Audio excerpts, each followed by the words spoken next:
Cuando Eugenio Tironi irrumpió en la vida pública chilena, en las postrimerías del régimen militar, nadie lo conocía. Tímido, siempre había optado por la segunda línea. Había integrado el MAPU en 1972, pero más bien como dirigente de base. Por eso no sufrió los embates del exilio y le correspondió unir a la oposición disgregada en el exterior para organizar el retorno a la democracia. En 1987, Tironi lanza su polémico libro, Los silencios de la revolución, como una bofetada a la revolución silenciosa de Joaquín Lavín, por ese entonces una promesa de la derecha pinochetista. Tironi corre el velo de las cosas que la dictadura quería esconder debajo de la alfombra: la pobreza, la desigualdad social y la miseria. Fue su presentación en sociedad. Desde ese momento, con su formación sociológica importada desde el primer mundo, este intelectual se ha dedicado a pensar la sociedad chilena. En su rol de comunicador social, le dio los lineamientos al Comando por el No para los contenidos de su campaña en 1988, y más tarde su sello de director de comunicaciones se reconoce en frases como el Chile justo y bueno que promovía Patricio Aylwin. Pero cuando más saca ronchas Tironi es cuando piensa al chileno en sus libros. Con El cambio está aquí, interpreta el bajón anímico del 2000 como una decepción de la gente al constatar que los años de bonanza económica de los 90 no se van a repetir. Llega más lejos con El sueño chileno, donde derechamente plantea que el crecimiento económico hace la infelicidad. Sentencia que han ganado terreno el individualismo y las relaciones de mercado, socavando el sentimiento de comunidad. Y hace pocos días, las plumas volaron en los círculos políticos, porque se atrevió a anunciar la muerte del MAPU por la prensa. Ese influyente grupo político que ha tenido puentes entre el mundo de C y la izquierda ya no va más, dijo. Tiene que hacerse a un lado. Eugenio, muy bienvenido a este nuevo programa Cita con la Historia, a este nuevo ciclo. Tú eres una persona muy conocida públicamente, pero poco o nada se sabe de tu vida personal. Quizás sé que vienes de una familia muy unida, de una familia numerosa. ¿Este interés tuyo por las comunicaciones de alguna manera viene por tu papá, que fue un gran personaje de la televisión chilena? Yo supongo que sí, ¿eh? O sea, no he tenido la valentía de hacer un psicoanálisis y quizás tampoco la necesidad tan fuerte como para invertir tanto tiempo en eso, pero si reflexiono un rato, probablemente sí. Pues si nosotros, yo de cabro chico pasaba los sábados enteros en Canal 13, y eso... Y de hecho de eso me alejé durante muchos años dedicándome a otras cosas, pero finalmente el animal vuelve a la selva y quizás fui volviendo a eso y me gusta, y además que me gusta el hecho de emplear lo que como la herramienta de la ciencia social, o en mi caso la sociología, para ejercer influencia con la idea en la vida pública. Y eso se puede hacer vía la política, que es un camino, la militancia o la carrera política, que es una cuestión que me empezó a desinteresar ya hace muchos años, yo diría casi 20 años. Y la otra alternativa era esta, a través de las comunicaciones, ¿no? Bueno, y fui optando por eso. Otra vía. Otra vía. Cuéntame, tú estudiaste en St. George. Sí. ¿Eres de la generación machuca? Yo soy de la generación anterior a eso. Yo salí en el 69. Ya. Lo de Machuca y esa experiencia se realizó un poco después. Ahora, en mi época también había algo, fueron los pre-Machuca, si se quiere así, ¿no? Pero estuve una época en que St. George efectivamente fue muy experimental en todo orden de cosas. El ejercicio de la autodisciplina, al modo como tratábamos las cosas, la participación de los estudiantes. Fue una generación muy conmovida por los cambios en la iglesia, a partir de Selam, a partir de Medellín en particular. vivimos episodios que fueron muy marcadores para el colegio, y no solamente para el colegio, como fue un concierto de Víctor Jara, que suscitó la reacción de uno de mis compañeros, que era un hijo de Edmundo Pérez Illoma. Perdón, Pérez Ujovich. De Pérez Ujovich. Claro, Pancho Pérez. Que bueno, y eso suscitó una división interna muy grande, no solamente entre nosotros los alumnos, sino que entre los padres. Y bueno, o sea, me tocó vivir una época muy convulsionada en St. George. Entraste después a la Católica, ¿era algo normal que los de St. George se fueran a la Católica? ¿Tú fuiste a estudiar de sociología? Sí. Yo me fui a estudiar arquitectura. ¿Arquitectura primero? Sí. ¿Y? Sí, era... No diría que era lo normal, ¿eh? No es que fuese lo normal. Ahora, mi opción era en general estudiar sociología o arquitectura, claro, y ambas me interesaba la católica. Ahora, yo vengo de una familia que es como de la católica, porque mi padre fue tesorero en la universidad durante muchos años. O sea, yo me recuerdo todos los días, los fines de semana, firmaba los cheques para pagar los sueldos en el link de la casa. Entonces, yo tengo una relación con la católica, todos tenemos, todos nosotros como hermanos, como familia, digamos, muy antigua. Entonces, lo natural efectivamente era ir a estudiar a la católica. Ahora, tú formas parte, nos guste o no nos guste, de una generación que se ha venido a denominar la generación de los años 60. ¿Cuáles fueron las grandes influencias que tú tuviste para luego entrar ya en una segunda etapa, tengo entendido, al MAPU? Claro. Yo siempre reclamo, que creo que es inútil ya seguir con el reclamo, de que yo no soy precisamente de los 60, digamos. Los 60 son la gente que estaba en la universidad, para la toma de la universidad, exacto. 69. Yo a esa fecha estaba terminando recién el colegio, ¿no? Entonces, pero ahora he quedado como asimilado a la generación de los 60. Es que eras precoz. No sé. Entonces yo viví de otra manera en la Unión Popular, mi experiencia es bastante diferente. Ahora, tú me preguntabas qué factores eran los que no... ¿Qué es lo que más te influenció para entrar en la línea política? Después tú ya sigues otra vía. Pero... A mí claramente lo que más me influenció, no hay ninguna duda, que fue la doctrina social de la Iglesia. Ah, sí. Sí, ninguna duda. Y concretamente, el punto de quiebre para mí fue esta conferencia del CELAM en Medellín. Medellín me parece que era. Sí. Que me recuerdo haberla, que fue objeto de mucho estudio entre mi grupo de compañeros. Yo estaría en lo que hoy día sería segundo, tercero medio. Creamos grupos con profesores de filosofía o religión a estudiar eso. Y yo creo que ahí como que descubrí América Latina, ahí uno descubrió más la literatura latinoamericana, o sea, de Vargas Llosa, Argueda, Sábato, García Márquez. Entonces uno comenzó a tomar primero una vocación más latinoamericana, comprender como el mundo indígena, meterse en la pobreza. Eso fue otro tema, otra dimensión muy importante. Nosotros en cierto modo nos fuimos, si se quiere, radicalizando a través de estos dos vehículos, la doctrina social de la Iglesia y la pobreza. Nosotros en el colegio había una institución que se llama Obras Sociales San Jorge, nosotros que trabajábamos en las poblaciones, invertíamos nuestras vacaciones y todos los fines de semana a trabajar en las poblaciones, y en la cual nos hacíamos de muchos amigos, o sea, nos incorporábamos a esas comunidades como parte de ellos. El otro día me pasó, iba subiendo Cerro Santa Lucía a un evento de una gran empresa en que habían grandes personalidades en el Castillo Hidalgo. Voy subiendo en auto y atrasadísimo, y voy subiendo y me para el señor que estaba ahí en la entrada y me dice, y mira, hola, ¿vos sos Eugenio? Sí, pues Eugenio. ¿No te acordás de mí? No me acuerdo. Yo era Peñalolén, yo era del grupo Peñalolén, te acordás que trabajábamos juntos ahí, me empezó a hablar del Raúl y de otros. Y efectivamente... Bien machuca la situación. Claro, no la vivíamos en el colegio, pero la vivíamos en la universidad, en sociología, hubo un personaje clave para muchos personajes de tu generación, que fue Roger Backerman. ¿Tú lo conociste? No, no, eso es... ¿Es también mito? No, eso fue la generación completamente anterior a la anterior. mía.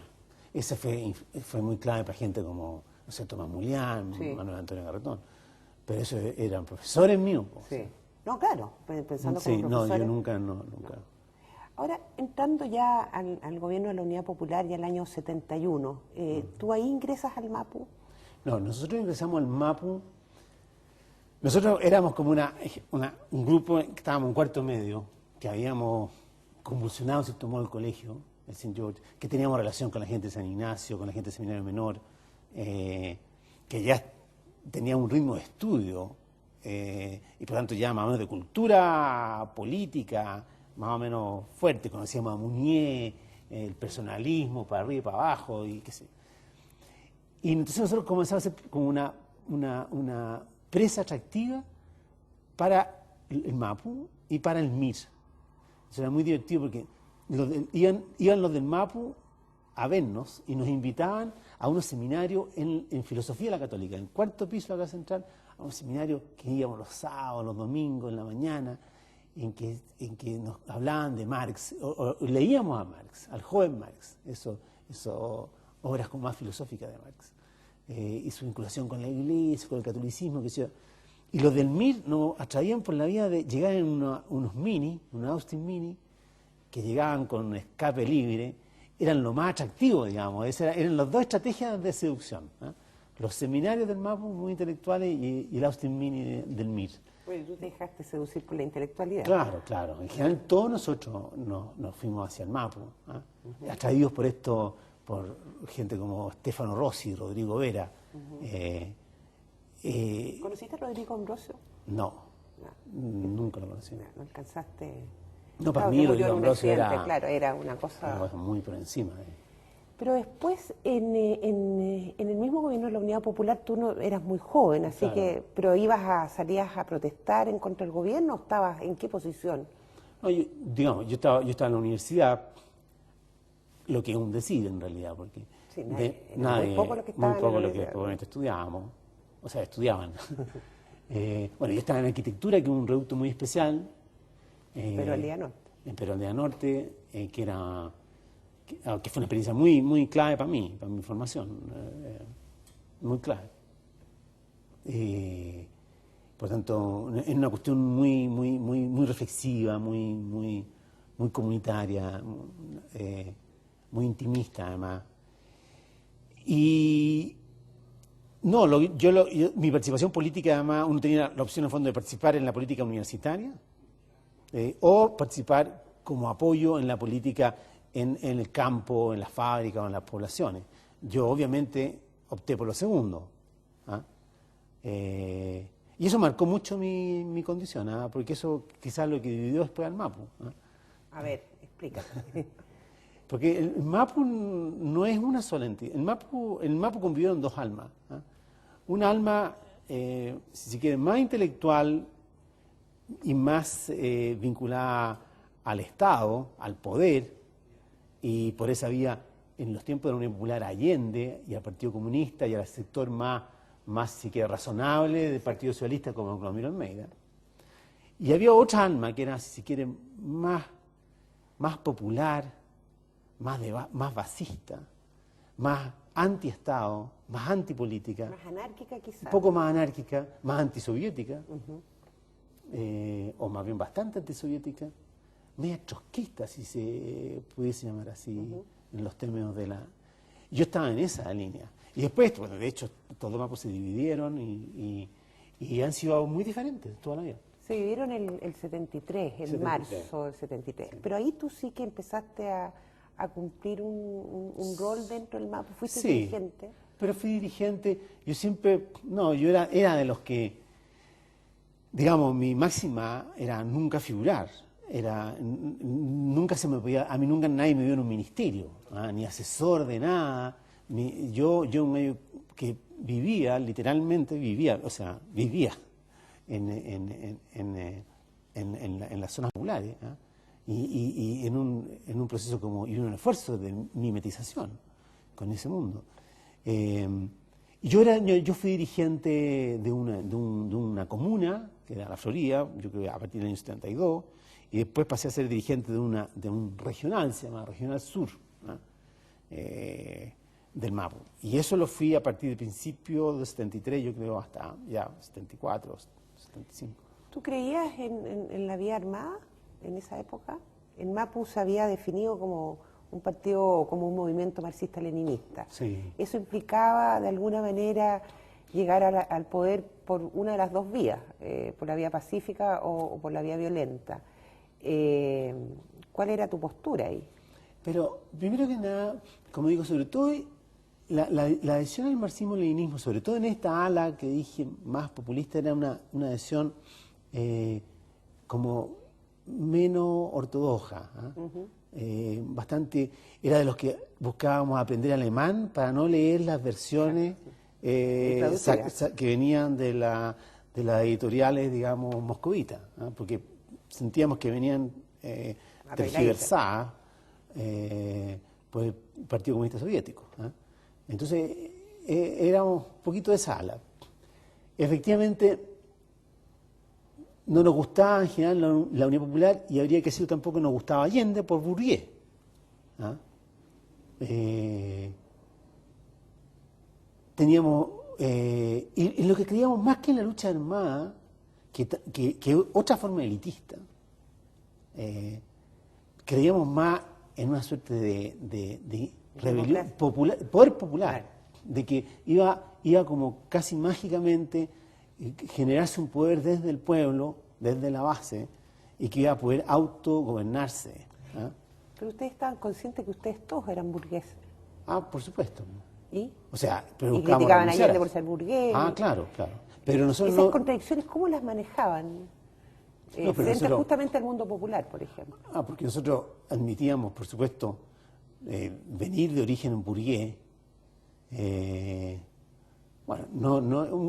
una pequeño burgués en mi caso, no muy aristocrático, pero de origen burgués, pero renunciábamos a esa condición, porque renunciábamos de todo, y renunciábamos genuinamente, o sea, vivíamos muy pobremente. Yo creo que muchos de mis colegas en ese entonces, uno veía, y yo mismo, digamos, mimetizándose en la manera de vestirse, en la manera de hablar, en las relaciones afectivas. O sea, había una renuncia a tu identidad original, ¿eh? En cierto modo, como lo hace un sacerdote que renuncia, digamos, a su identidad original para entregarse a Dios, aquí entregarse a la revolución, ¿eh? O entregarse al pueblo más que a la revolución, ¿eh? Ahora, siempre esta era una suerte de condena que uno mantenía del hecho de no haber nacido pobre. ¿Ah? ¿Y cómo fuiste cambiando, si es que cambiaste, de posición? ¿Fuiste entendiendo que la revolución no era el camino? ¿Fue el gobierno militar? ¿Fue el golpe? Porque no mantienes esa misma mirada de comienzo de la década del 70, ¿o sí? Es que hay una cuestión que yo mantengo, fíjate, y que también si me hiciera este psicoanálisis lo descubriría. Esta suerte de este hecho de situarme en la sociedad civil antes que en el Estado. De creer más en la capacidad de cambio que hay allí, un poco desparramada, desordenada, y que puede ser medio caótica, que en la capacidad de cambio que se puede generar desde el poder, desde los ministerios, desde la política, desde la militancia. Es bastante más liberal, digamos. Claro. Si tú no miras... Claro. Y si tú quieres, y muchas veces lo decía yo en esa época, más genuinamente marxista, digamos, de un Marx cuya utopía era la destrucción del Estado. Exactamente. No transformar el Estado no la dictadura del proletariado. No la dictadura del proletariado claro. leninista, digamos. Y es por eso que a nosotros nos gustaba ver ese Marx joven, ese Marx más genuino, no pasado por el tamiz, digamos, soviético o leninista. Y esa cuestión yo la he mantenido. Y eso mismo me ha hecho ser un fracaso en la política. He sido siempre inepto en eso. Si hago el balance, nunca he sabido moverme ahí. Nunca he sabido respetar sus códigos, su ritmo, su lenguaje, su cautela, su prudencia, todas esas cosas. En ese mundo de la sociedad civil, en este periodo antes del 73, ¿tú tenías vínculos con el mundo militar? ¿O para No. ti era una cosa...? Absolutamente ajena. No, nunca tuve ninguna relación con el mundo militar. ¿Ni te interesó? ¿Hiciste el servicio militar? No lo hice, pero se hizo en el colegio. Muchos de mis compañeros de generación, digamos, lo hicieron, algunos lo hicieron. No tuve ninguna relación con el mundo militar. Ahora, pero volviendo a tu pregunta anterior, ¿qué me pasó? ¿Qué cosas me pasaron a mí? Uno me pasó de que yo prácticamente inmediatamente con el golpe, yo asumí de que esto no era producto de una cuestión accidental, de que los militares se habían vuelto locos, de que la CIA había intervenido, sino que aquí tenía que ver con que una sociedad que pierde su capacidad de mantener el orden, digamos, un orden diálogo básico, lo busca de cualquier manera. Y aquí lo encontró vía Pinochet, ¿no? O vía el golpe militar, ¿no? Y por lo tanto, y eso quizás influye también mucho en mi cultura, el tipo de cultura católica del cual yo provengo, me hizo sentirme inmediatamente mi tendencia fue buscar en las responsabilidades que nosotros teníamos, o para decirlo mejor, en las culpas que nosotros teníamos respecto de lo que estaba pasando. Y eso me hizo a mí inmediatamente muy autocrítico respecto a lo que había sido la Unión Popular y lo que habíamos sido nosotros y yo mismo dentro de la Unión Popular. ¿Qué era lo que te criticabas tú y a tu gente o tu grupo? Bueno, yo creo que básicamente que una constante, el no haber tenido, no haber comprendido que no es posible hacer cambios, y peor aún cambios tan estructurales, sin contar con una mayoría social, política, institucional, digamos, ¿no? Y que los cambios tienen que estar ajustados a la capacidad de acuerdo que era posible construir en la sociedad, ¿no? Y en sus instituciones. Yo creo que ese es el gran... ¿Tú crees que hubiera podido existir Pinochet sin Allende? Yo creo que Pinochet no habría existido sin el suicidio de Allende, incluso. A ver. O sea, en ese sentido, Pinochet es absolutamente un hijo de Allende. O sea, si Allende no se suicida,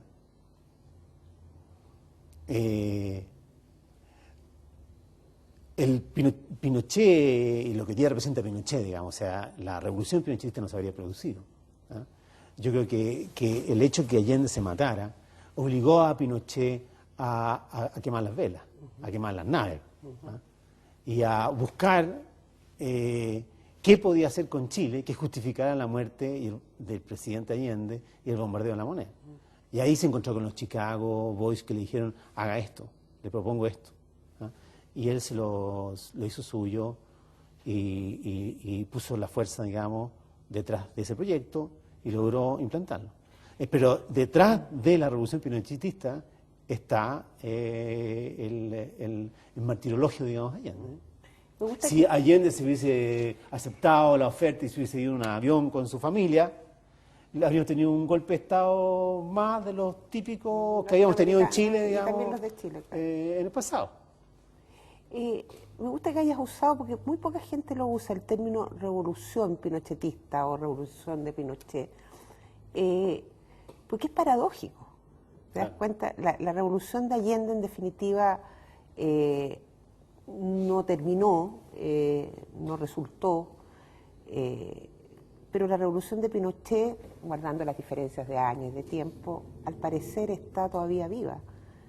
Es decir, hay una revolución pinochetista que es más fuerte que la revolución allendista, ¿o no?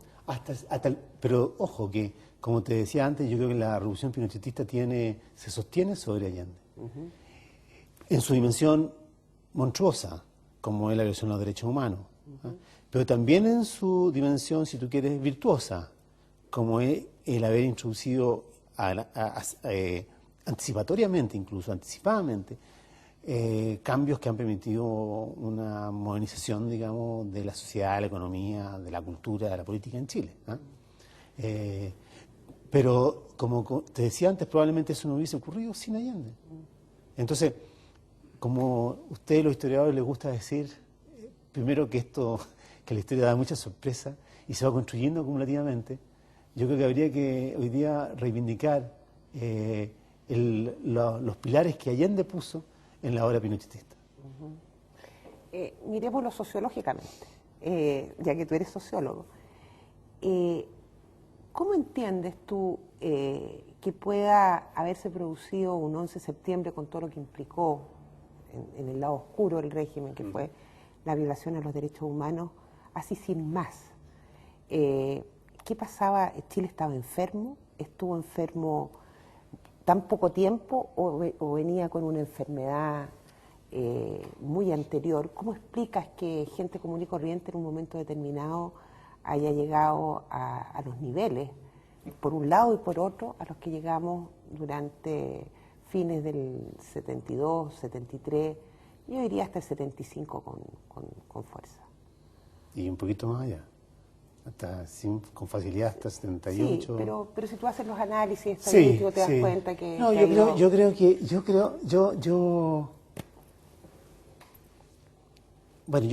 aquí...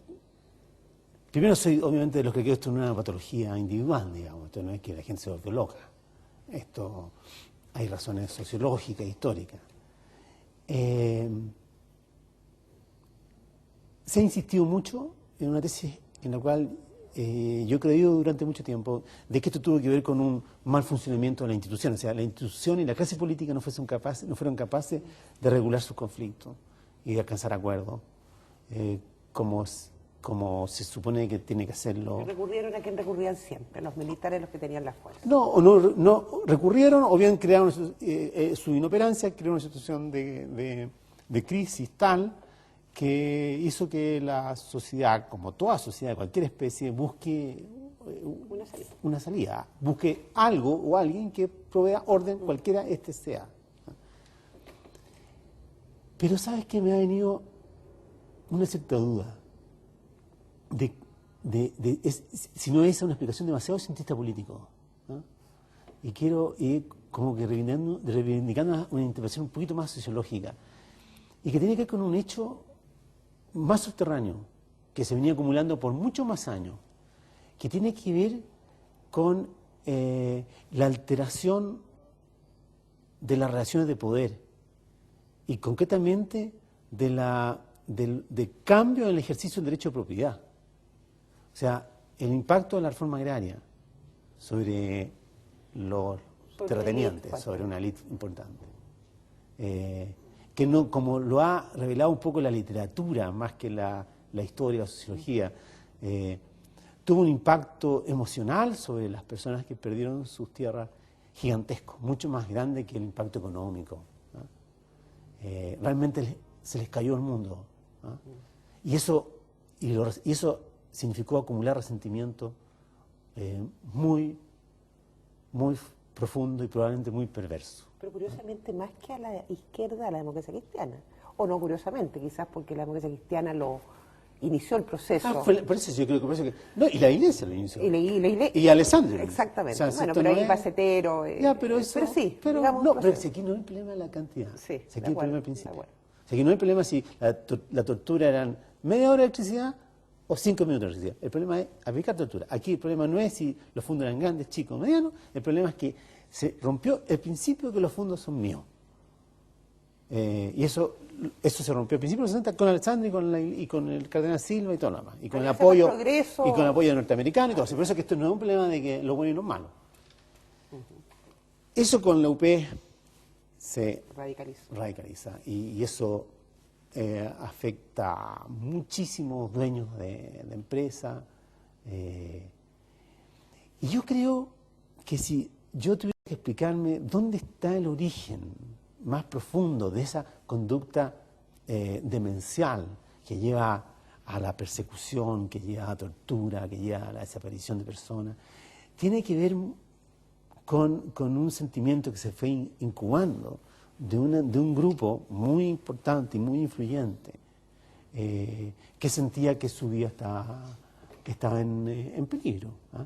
Y que estaba en peligro igual como su propiedad, ¿ah? Por lo tanto, siguiendo esa misma lógica, ¿dónde está el origen de la violencia y dónde está el origen del golpe? Siguiendo tu misma lógica.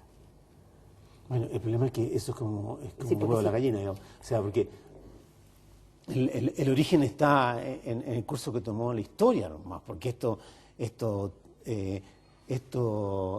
como decíamos antes, esta cercenamiento del derecho de propiedad, o esta contracción del derecho de propiedad, fue algo que fue unánime en su momento, que fue respaldado por los sectores más diversos, ¿ah? Incluyendo, como tú decías, la Alianza para el Progreso.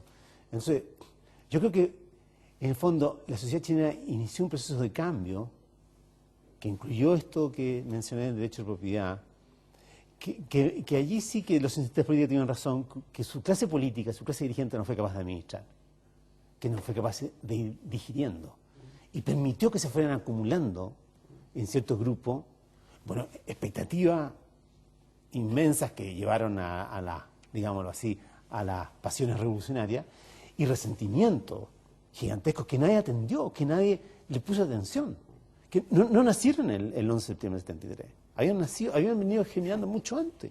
Eso era un poco a lo que quería llegar, porque en el fondo hay acción y reacción. Es decir, esto no fue una cosa que, por eso te lo explicaba, te lo preguntaba como sociólogo, no fue una cosa que apareció el 11 de septiembre, aparecieron estos señores a sacarle los ojos a las personas y a torturarlas, porque sí, algo hay en la sociedad chilena, digamos, que... Y en el mundo, porque también aquí está la Guerra Fría, aquí está la doctrina de seguridad nacional, o sea, todos vivíamos presos de relato que nos llevaban a justificar cuestiones injustificables.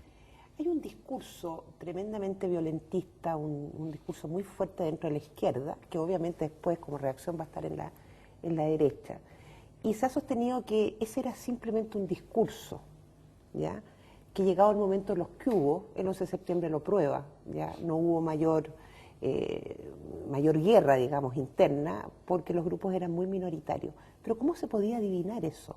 Es decir, el discurso violentista de fines de la década del 60, comienzo del 70, ¿cooperó también al golpe del 73? Claro. Aunque no fuera real. A mí no me gusta mirar la historia, y yo creo que no siendo historiador, como acción y reacción, digamos. ¿Ah? Eso es bueno para la química, digamos, pero no creo que sea bueno para la historia. Ni siquiera en la química. Y ni siquiera en la química. Causa-consecuencia, dices tú, no. Es un decir. Son miles de factores que están influyendo. De acuerdo. Y segundo,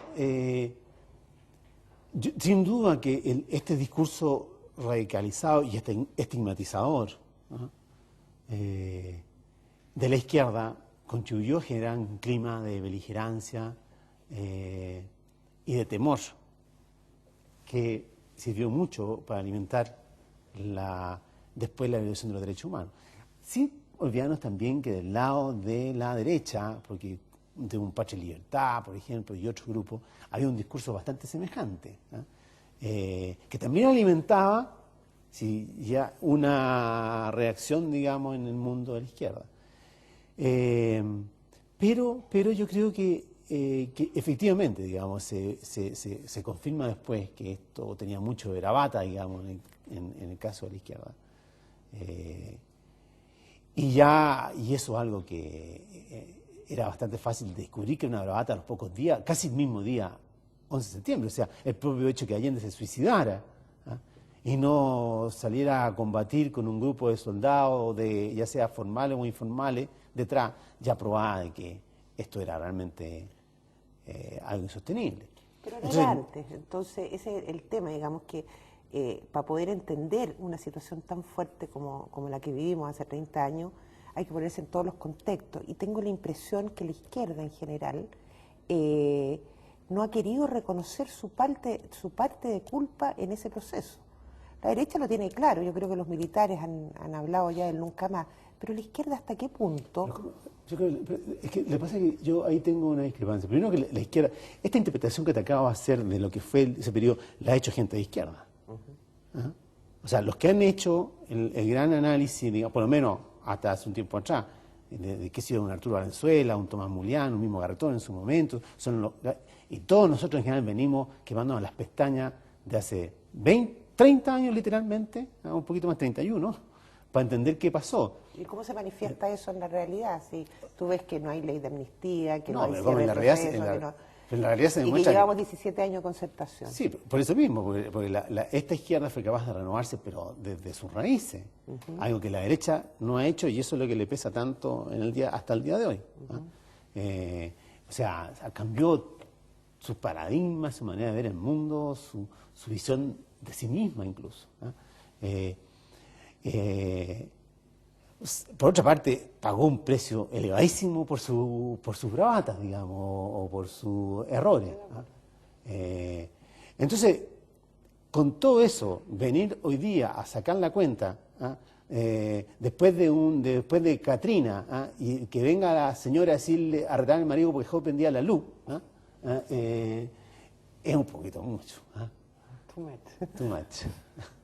Entonces, efectivamente, o sea, que hoy día venga la izquierda a pedir disculpas, a decir, nunca más haremos discursos que son bravatas, me parece, la verdad, irrelevante. Si hubiese que decirlo, y si yo representase a alguien, no represento a nadie, lo digo encantado, porque es un pecado venial respecto a todos los que hubieron, de todos los chilenos, de parte y parte, en todo ese periodo. ¿Qué pasó contigo el 11 de septiembre?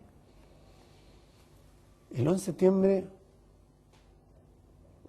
Yo estaba recién casado, me había casado el 17 de agosto, y estábamos con mi mujer y un dirigente del MAPU. Ese día nos habíamos quedado, se había alojado en mi casa, Calqui Glauser, que era un dirigente y un intelectual muy importante del MAPU. Y nosotros escuchamos que había lo que estaba pasando. Y yo me fui a mi grupo, de mi núcleo, que era Regional Sur. Y la Andrea se fue a su núcleo, que mi mujer no era del Mapu. Y de ahí yo me dediqué a mantenerme más o menos conectado con toda la gente con la cual nosotros trabajábamos. ¿Usabas armas? No. ¿Y en tu grupo? No. ¿Y cómo iban a repeler, digamos? No, nunca tuvimos la... Y digo esto, lo de las armas, lo digo sin ningún reparo. No, ¿Sí? No, yo creo que el otro día comentaba con alguien de que alguien me decía que ya habría llegado la hora en que la gente que andaba con armas diga que andaba con armas. Si ese era el clima del momento. Bueno, en mi caso no andaba. Sí. Pero, nosotros no había una visión muy clara. Nosotros, qué sé yo, muchos de nosotros nos fuimos a fábricas esos días, donde las fábricas fueron tomadas. O sea, los trabajadores se quedaban en las fábricas. Llegaron los militares. Entonces, ahí nosotros le dijimos a toda la gente de la fábrica que saliera a la fábrica. Que se fueran a sus casas. Que se fueran a sus casas. No a repeler. No, era absurdo. No.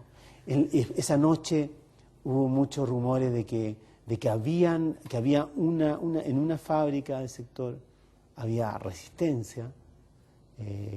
Nosotros esa noche tratamos de acercarnos con nuestra persona, tratamos de acercarnos a saber qué pasaba y a dialogar con la gente que estaba encabezando eso, que era del Partido Socialista. Nunca encontramos nada, ninguna resistencia, ninguna especie. Lo que sí que anduvimos toda esa noche en medio de toque de queda, escondiéndonos.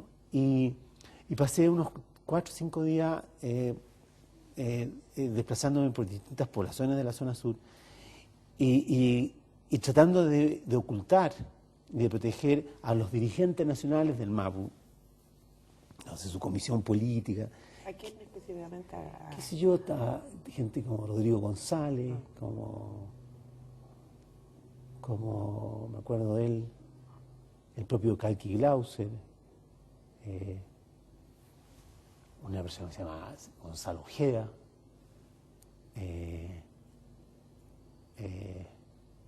¿No tenías miedo? No, no tenía miedo. Yo creo que en esos momentos así, yo creo que el miedo se sublima, ¿cierto? Tenía preocupación por la Andrea, con ella pude hablar como 3, 4 días después. ¿Te buscaban? A mí no. No. Yo era un personaje completamente desconocido. Exacto. ¿Y por qué te fuiste de Chile y cuándo?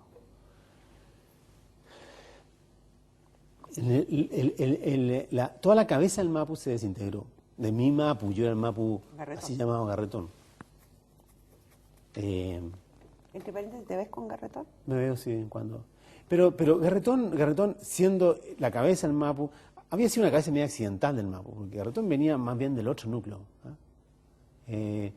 Pero como este sector en que yo estaba, en el sector medio anárquico, como tú dijiste antes, un poquito fragmentado, pues estaban los de Concepción, los de Valparaíso, nosotros Región Azul, no nos entendíamos mucho tampoco entre nosotros, se buscó a alguien que fuera de cabeza y que además tuviera algún grado de credibilidad y reconocimiento público, y ese fue Garretón.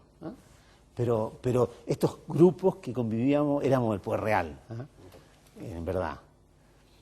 Bueno, pues se desintegró toda su... Garretón se va para afuera, todos se van hacia afuera, se exilian, se asilan. Entonces, la verdad que el Mapu quedó enteramente descabezado y quedamos como a cargo por delegación, así, no sé si delegación por accidente, 3 personas más o menos, que era Carlos Monte, Carlos Ortúzar y yo. Y después se incorporaron otras personas más jóvenes.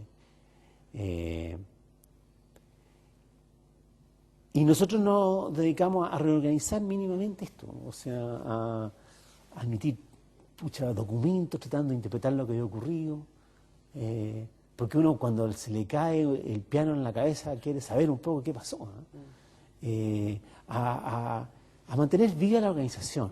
Eso es muy común y es muy obvio que gente, digamos, con una formación intelectual como la tuya, te dedicaras a pensar el cómo, explicarte el por qué. Pero también yo creo que era importante la acción. Pero no acciones... No, o esto era de loco. No, esto, la verdad, y eso también lo muestran las estadísticas, a propósito de las bravatas, esta cuestión, en el mayor de los casos, duró 48 horas. Yo creo que duró 24, o duró 6. O sea, no hubo en Chile ninguna resistencia, de ninguna especie, digamos, al golpe. Nosotros lo que hacíamos era más bien mantener que a la gente con la cual estábamos comprometidos, con la cual habíamos participado en esto, muchos de los cuales eran mucho más vulnerables que yo, sintieran que yo no los abandonaba, que yo no me asilaba ni recuperaba mi identidad burguesa. Y me volví a vivir a mi casa, digamos, en el Barrio Alto. Entonces era, si tú querías, una cosa que no tenía ningún sentido práctico, pero era mostrar que estábamos juntos todavía, que formábamos la misma comunidad. Yo me acuerdo de haber ido a lugares que eran un riesgo gigantesco, de pasar días en Lota, en Coronel, en Concepción, en Valparaíso, yendo a ver a gente. Decir, pucha, seguimos estando juntos. Bueno, yo estuve en eso, que fueron años, obviamente, de mucho riesgo, porque, mucha gente detenida, mucha gente que desaparecía, mucha gente que era torturada, y uno estaba permanentemente conviviendo con eso. Además, mi mujer participaba, digamos, como periférica del MIR, por lo cual recibía todas las historias del MIR también, que eran más atroces que las del Mapu. ¿Y qué es lo que ocurrió? Fue que hacia mediados del año 75, fin del 75, nosotros como dirección interior del Mapu habíamos perdido todo contacto con el Mapu en el exterior. Y además el Mapu en el exterior se había fragmentado totalmente. Porque el sino del Mapu, parece. Claro, no, y el sino del exilio. Sí. Los exilios todos se fragmentan, porque comienzan a funcionar en torno a otra dinámica. Entonces están los trotskistas, los maoístas, los coreanos, los cubanos, digamos, los más prosoviéticos, o sea, se empezó todo esto a fragmentar. Al final, entonces, nosotros mirábamos desde aquí con cierto desconcierto de que se habían olvidado por completo de Chile en términos reales. Se usaba a Chile simplemente como un elemento retórico y estaban envueltos en sus propias querellas, digamos, en sus propias discusiones, que a nosotros nos parecían pero completamente de loco. Entonces se decidió, entre ustedes decimos, alguno de nosotros tiene que partir a intentar poner orden y que estos gallos vuelvan a mirar a Chile, ¿no? Y nos ayuden con recursos, nos ayuden con algo. Y yo fui el elegido. Y por tanto, yo me fui como en octubre de 75, a instalar a París y ahí con el título de interventor del MAPU en el exterior. Tenía como 22 años, 23 años. Y a tomar ese control sobre todo esto y armar control sobre distintos grupos, armar mecanismos de discusión, de buscar acuerdos, echar a uno, premiar a otro, y eso me pasé más o menos un par de años. Tu proceso de renovación en cuanto a tu posición política, ¿se gesta en París? No. Yo no soy un poco... Los exilios y sobre todo yo creo que fue muy importante para la renovación de la izquierda. Estoy pensando en Carla Altamirano, claro, por ejemplo, claro. O Viera Gallo, claro. o la gente en Italia. Claro, lo que pasa es que yo esos 2 años prácticamente no viví en París. Yo viví, además, yo era un tipo que vivía bastante clandestino porque yo tenía, el gran terror mío era la L en el pasaporte, o sea que no podía volver a Chile. ¿Saliste con tu nombre? Yo salí con mi nombre y volví con mi nombre, pero me cuidé muchísimo siempre. Yo era una persona que nadie me conocía. Porque mi intención era volver a Chile a retomar mi posición en Chile, digámoslo así. No, a mí sin duda, entonces me puede haber influido, más me influyó el regreso a Chile. Yo volví a Chile, en verdad, con la convicción, ya tenía la convicción antes de irme de que era mucho más interesante observar las culpas y responsabilidades de la izquierda sobre el golpe que seguir, digamos, armando un discurso respecto a la CIA y todo, ¿no? Y yo también se me formó la convicción al regresar, yo diría que esto tenía para mucho tiempo. Segundo, que esto estaba cambiando de raíz la sociedad chilena y en muchos aspectos para bien. ¿Por qué? Porque le estaba reduciendo el poder al Estado, que era uno de mis viejos sueños. Al estilo marxista antiguo, claro, digamos. Claro. Capto, perfecto. Además, yo era una persona muy interesada en todo lo que era la disidencia en los países del socialismo real, que tenía... Y por tanto, yo era muy sensible ya al agobio, al agobio que se siente una sociedad totalmente dominada por el Estado. Entonces, además, y descubriendo que esto tenía muchas señales de una modernización, y que había que intentar comprender esto. Había que intentar comprender. Y de hecho me dediqué, nosotros formamos un centro que se llamó Sur, que era muy típico de nuestro MAPU además, porque era muy ligado a los movimientos sociales, a la historia, a los pobladores, muy poco a la ciencia política y al Estado, eso no nos interesaba. Para entender esto, en ese momento yo saqué un artículo que se llamaba Nuevo Escenario. Esto fue el 87, creo, en el claro, sur, claro. Claro, 87, 88. Esto fue, no, mucho antes. Pues esto fue el 79, 80. Claro. Sí, claro. Ahora, tú en el 88 tuviste una participación, pasando súper rápido, digamos, el tiempo. En el 88 tuviste una participación activa en lo que fue el plebiscito y en la campaña del no. ¿Qué experiencia fuerte recibiste ahí y cuál fue tu interés en abrirte a una campaña tan de la alegría ya viene, digamos? tú estabas detrás de todo esto. Tú me vas a decir que hay un equipo, es cierto, pero tú fuiste uno de los hombres que veían los contenidos del tema. No, lo que pasa es que digamos, yo era un grupo de que, uno que, como te decía antes, veíamos que había cambios profundos y que estaban para quedarse. Dos, yo fui siempre escéptico respecto a las protestas, que se supusieron que podía ser una manera de votar a Pinochet. ¿Por qué? Porque veía que las protestas generaban otra vez esta sensación de ingobernabilidad que había provocado el golpe. Y por tanto, Se podía polarizar mucho más la y sociedad. que esto iba a reafirmar a Pinochet.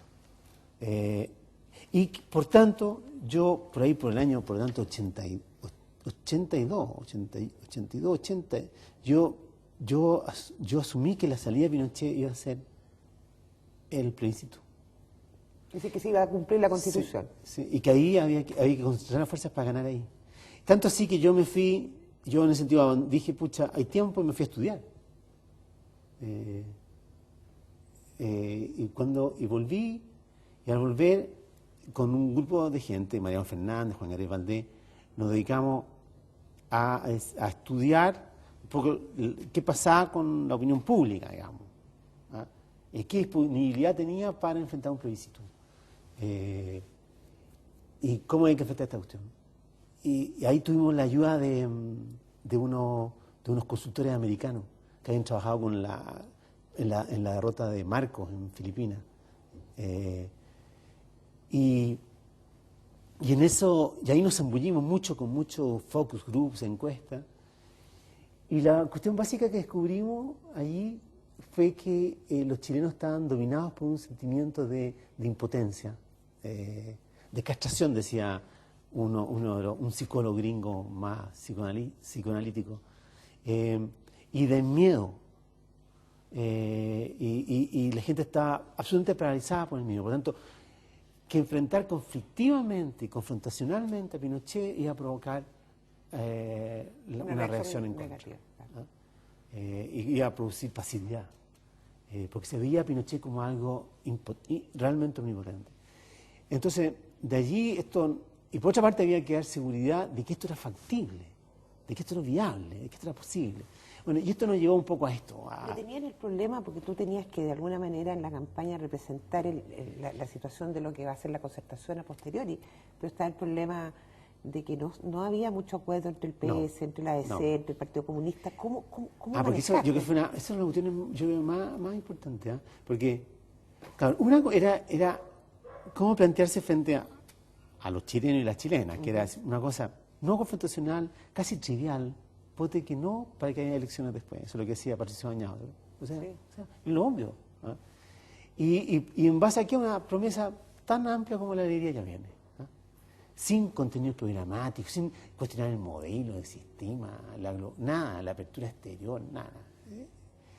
Y por otra parte, había una larga historia por crear una alianza opositora, pero siempre estaba una alianza que se había tratado de forjar en torno a contenido, en torno a definiciones programáticas. Y ahí era súper complicado. Era imposible. Entonces, y siempre se llamaban frente, alianza, unidades. Entonces ahí surgió la idea, que yo creo que una idea muy, muy buena, es decir, ¿por qué no le llamamos esto concertación? ¿Quién fue de esta idea? ¿Benninger? No sé, Benninger fue muy importante, pero yo me recuerdo porque nos distribuíamos, hacíamos lobby, nosotros éramos como más bien personas que estaban en el mundo académico. Entonces nos distribuíamos a distintos dirigentes políticos. Uno ya era a Gabriel Valdés, otro ya era así que a Almeida. A mí me tocó Patricio Elwin, ¿no? Para ir a explicarle y a decirle qué tal si en vez de una frente, una alianza, armamos una concertación exclusivamente con un objetivo, el no. Nada más. Necesita un pragmatismo total. Y después hay que ir matando los piojos de uno. Y después se vería qué es lo que venía para adelante. Pero ahora, no, es que no. Y así surgió, y así se armó esto. Que, bueno, obviamente costó muchísimo. Pero en parte una clase política en ese entonces bastante generosa porque no tenía nada que perder. No tenía nada que perder. Aquí llegaron un grupo de gente que le planteó una cierta estrategia, un cierto camino. En esto fue muy clave Genaro Arregada y Gareth Valdés, fue muy importante. Parecía razonable y la alternativa a eso era la nada. Por lo tanto, se apostó a esto. Nos quedó en el tintero tu Ministerio de Comunicaciones. Nunca ministerio. Yo sé, pero habrá obviamente otra oportunidad en que sigamos conversando. Perfecto. Gracias, Eugenio. Muchas gracias a ti.